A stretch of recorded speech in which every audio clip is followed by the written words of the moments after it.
Hello everyone, my name is Kenza and today me and my group members Temi and Priyanka will talk about the Black Summer incident of 2019 or 2020 or famously known as the Australian bushfires. These are the table of contents that we will be discussing in the presentation. The news of the Australian bushfires of 2019 till 2020 made a global impact on the consequences of climate change.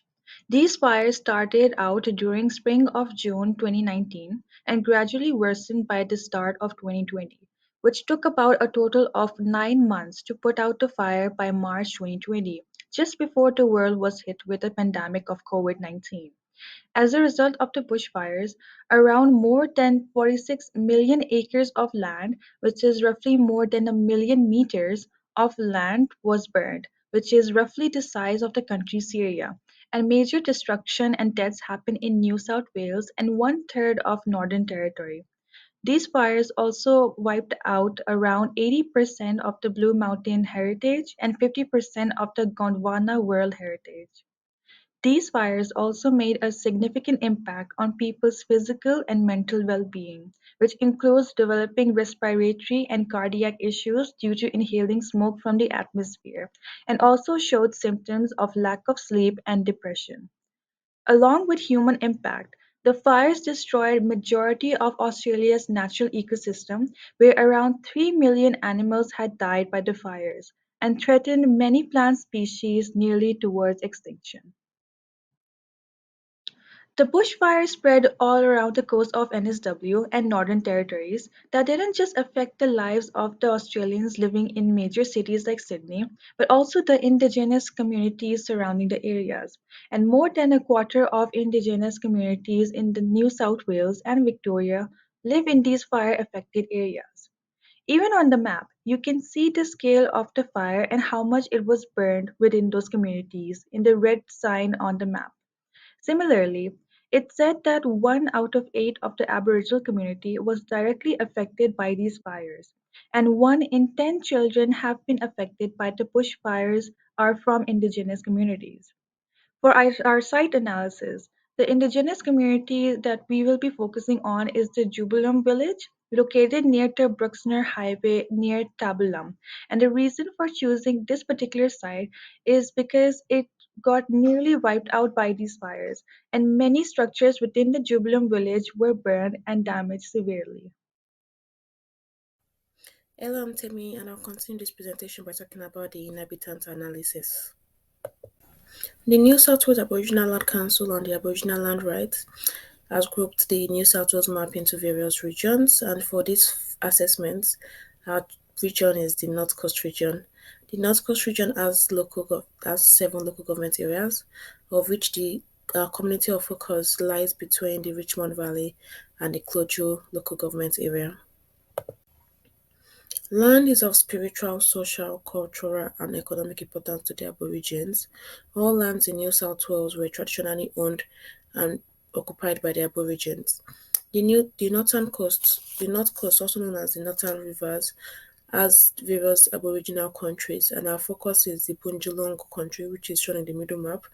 That shows the nations in the North Coast region, and our choice of site is the Jubilee village. The Jubilant village is located in the northern New South Wales and its coordinates are seen on the slide. In 2021 census data, the population of people in the Jubilant village are 138, of which 116 are Aboriginals or Torres Strait Islander. The village is occupied by the Bunjalunch people, and according to the census data, also we have 36 households in total in Jubilant village. The closest city is the Lismore city, which is 75 kilometers away, and the Jubilant village is actually 800 kilometers away from Sydney. So transport in the Jubilant village is mostly done via Tabulum Road and Charles Street. However, Jubilant village is also accessible via small boats from the Tabulum rivulet via the Clarence River. Infrastructures and amenities in Jubilant village. There's a sewage treatment system that is managed by the Eco team. I saw a research on that in 2015, so I'm not sure if that is still operational. However, the Jubilant community, there's also a Jubilant community hall which is located on 14A Jubilant Street. Nearby amenities and infrastructures are the public school in Tabulam, and then there's the Tabulam race course, which however got affected by the bushfire in 2019. And there's also the Gonjuland Nangani Stadium. The Gonjuland Nangani Stadium is a source of revenue for the community in total, which is actually managed by the Jubilant people. The Jubilant village is majorly known for two major activities, which is fishing and hunting. Some of the cultural things about Jubilant village that I think is worth knowing is the site location, which is Bora Rings, where the initiation ceremony is being carried out, of which boys are turned into men. Like it's believed that boys are initiated into the status of men. This site is prohibited by women. They have the scar trees in the village. That's trees where the barks have been taken off to build small boats. There's the Wulumni Wunumni. The Wulumni Wunumni is a mountain actually, but it can be sighted from the Jubilant village. And this mountain is believed to be the center of spiritual power for the Aboriginals. There's also the major way of life of the Jubilant people, which is turtle diving. This activity has been passed from generation to generation, and in which the boys go to the rocky village just by the outskirts of Jubilant village to hunt for turtle. There's also the cemetery. The cemetery is believed to be a place of return of the ancestors to the country, and it is located on Jubilant Flat Camp area. Fun fact about Jubilant is that Jubilant is also called Tabulam because the Europeans misunderstood the Aboriginals when there was a misinterpretation when the Aboriginals tried pronouncing Jubulum to them. So the impacts of the Black Summer bushfire overall in Australia, according to the speech given by the then Prime Minister Scott Morrison on the 4th of February 2020, he said that there was a total of 33 people dead, lives claimed, that was including firefighters. Houses that were lost in total were about 3,000 houses and over 70 million acres of land burnt. There are a lot of animals that were endangered and threatened, and the thousands and like hundreds of billions of animals, mammals, birds, reptiles, including insects, were dead, and so many other people were affected psychologically, which like trauma, fear, and depression.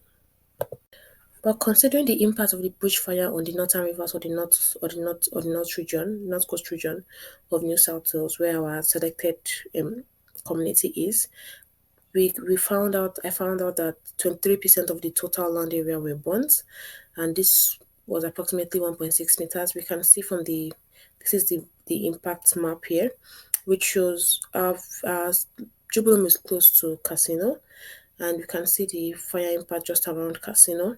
So this actually affected the Jubilee village, and also this area is known to have rainforest vegetation, and the area itself is covered, as the North Coast region itself is covered by some 3% rainforest, but unfortunately 46% of that got burnt. 703 homes were lost, and out of the 12 specific fires that were specific to this region, 7 of them were very close to the Jubilant village, and this resulted to Jubilant village being put under fire bans, and there were a total of 46 fire bans in the Northern Rivers region. Thank you. Hello everyone, my name is Priyanka Shera and I will be continuing with the emergency responses, the aids and the services provided by the government and non-government organizations during the Black Summer Bushfire 1920. A short synopsis of what actually we discussed earlier. It was widely acknowledged that the bushfire disproportionately impacted Aboriginal people, both in terms of population of the people affected and the deep impact felt as a people connected to the land. Yet, at the height of crisis, story emerged of cultural unsafe and unwelcoming relief and recovery services, as well as the uneven responses of the emergency services to safeguard and protect the cultural heritage. So, emergency aid or services provided by the state government to all the Aboriginal communities. During the Black Summer bushfire, several government organizations at the state and national level provided aid and services to the Aboriginal communities in Australia. Here are some of the known state organizations that assisted and offered their help to the Aboriginal communities all around Australia. So, first is the New South Wales Rural Fire Services. They played a critical role in firefighting and emergency response efforts. They deployed the firefighters, equipment, and aircraft to protect life, property, and critical infrastructure in Aboriginal communities. They also provided support in evacuation procedure and assisted with emergency relief efforts. Second, we have the Victorian Aboriginal Control Community Health Organization. They, as the peak body for Aboriginal community controlled health services in Victoria, worked to support the health and well being of the Aboriginal communities during the bushfire. They offered emergency healthcare services, including mental health support and coordinated relief effort in collaboration with local health services. So, third, we have the Queensland Fire and Emergency Services. They were also involved in firefighting and emergency response operation during the bushfire in Queensland. They worked alongside Aboriginal rangers and the Land Management Organization to protect communities' cultural site and land. They also provided assistance in evacuation and emergency relief and recovery efforts. South Australian Country Fire Services. The fire services in southern Australia played a vital role in firefighting activities and emergency response operation. They worked to protect Aboriginal community land and the cultural site. They provided support in evacuation procedure, emergency relief distribution, and community recovery efforts. Fifth, we have the Western Australian Department of Fire and Emergency Services. They work to protect the Aboriginal communities and provide firefighting and emergency response services during the bushfire in Western Australia. They collaborated with Indigenous rangers and land management organizations to mitigate the fire risk and support evacuation relief efforts. Lastly, we have Northern Territory Emergency Services. They played a crucial role in coordinating emergency response efforts during the bushfire in the Northern Territory. They assisted Aboriginal communities in evacuation procedure, emergency relief distribution, and providing support to community recovery. Methodology and framework.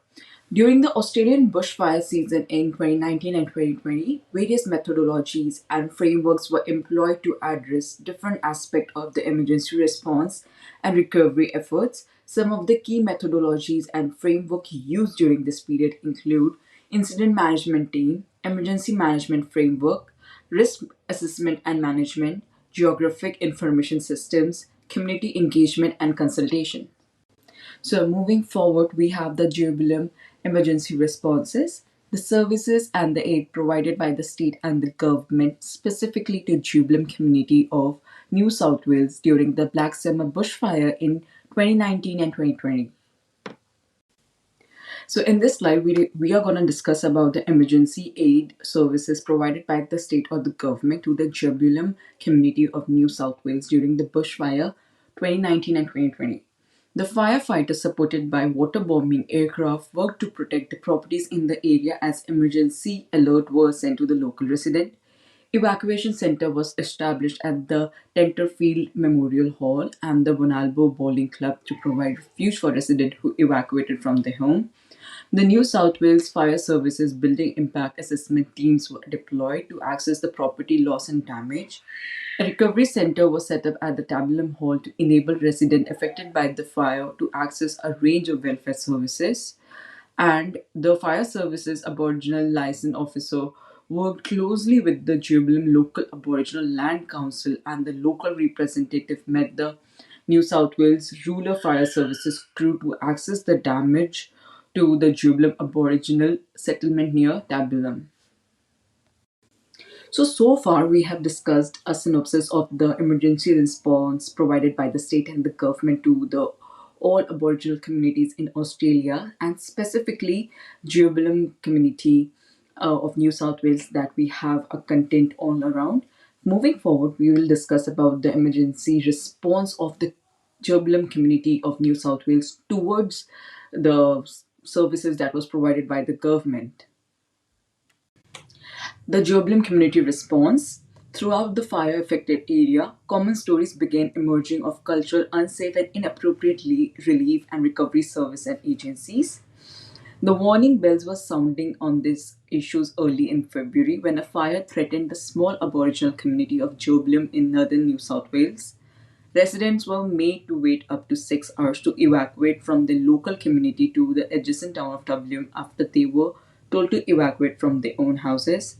According to an interview conducted by the local newspaper Northern Star, the Jubilee residents were treated like cattle.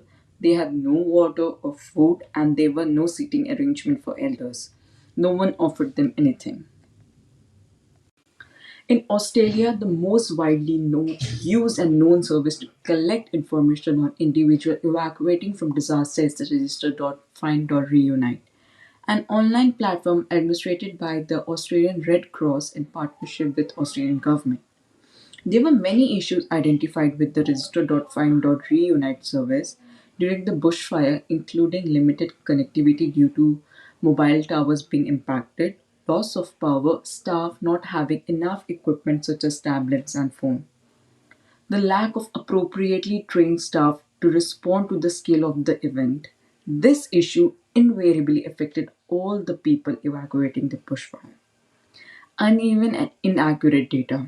For instance, emergency agency wanting information on where Aboriginal individuals were located during the crisis accessed the online system without full knowledge that the data collected by paper form did not ask the question, resulting in Aboriginal individual being absent in the official count.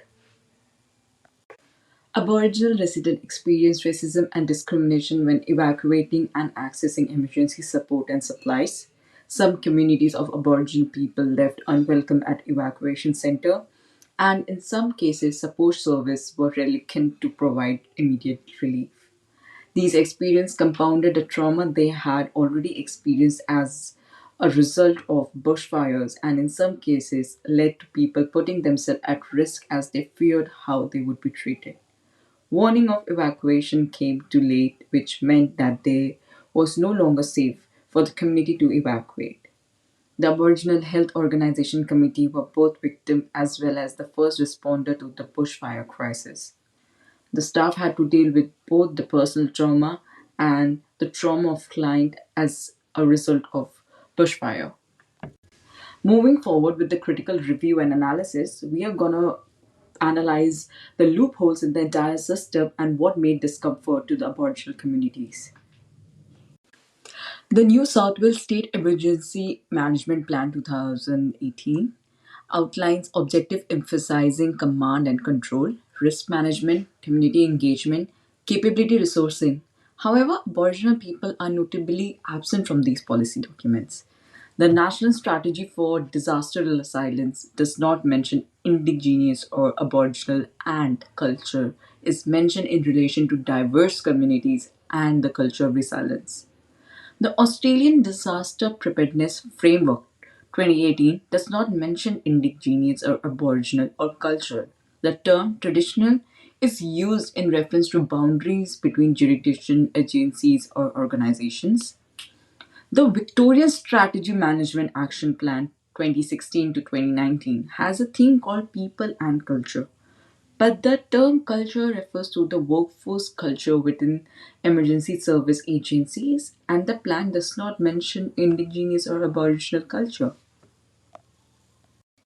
It wasn't only the impact of cultural incompetent relief agencies or organizations that deeply affected Aboriginal people. The trauma suffered by country and the destruction of cultural heritage, sites, and artifacts were also significant trauma for the Aboriginal people.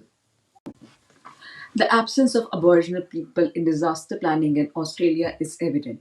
It is clear that the concern, values, interest, and legal interest of Aboriginal people generally, but in particular in New South Wales at the time of Black Summer bushfire, was not accounted at all. Most importantly, the absence of Aboriginal people in disaster planning comprises the ability of agencies to know the nature, the extent, the profile of Aboriginal population, understand the unique needs of communities, and develop cultural responsive strategies to support these communities during and after the disasters. For Aboriginal people, relationship to country, culture, community are not only interconnected, they are intrinsically linked to one's identity.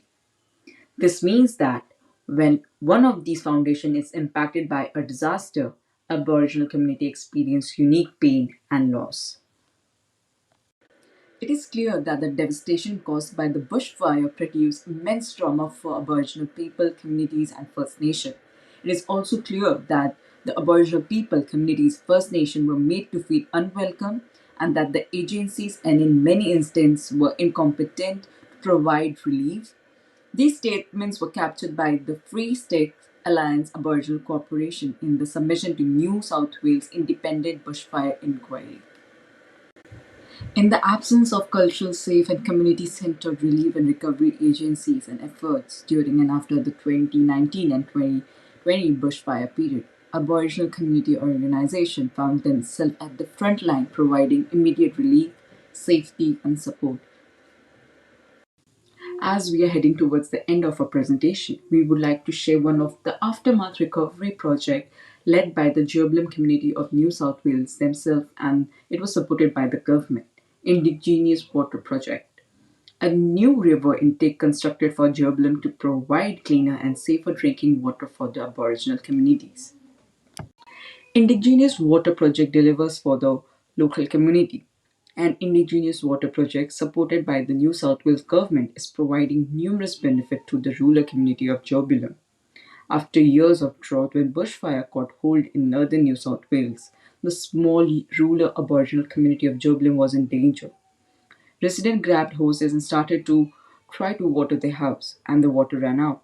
People were evacuated. Firefighters stopped the flame from destroying all the buildings. However, the fire highlighted a problem: water security and safe supply. Problem identification: the infrastructure was old and insufficient.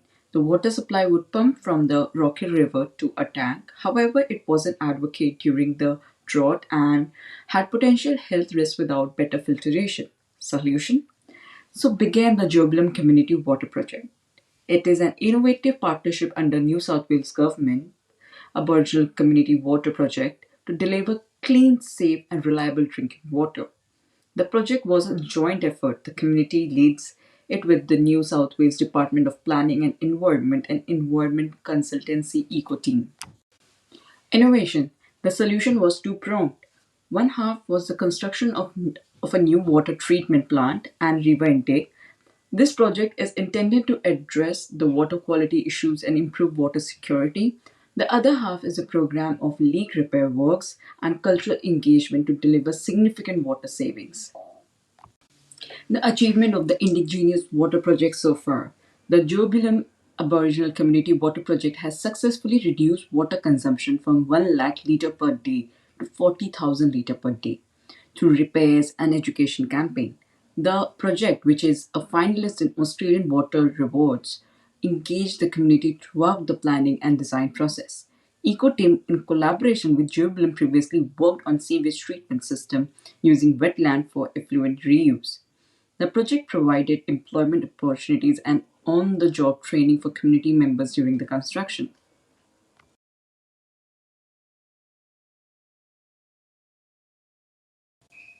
At the end of the slides, we will be sharing our reflection and conclusion based on a research done.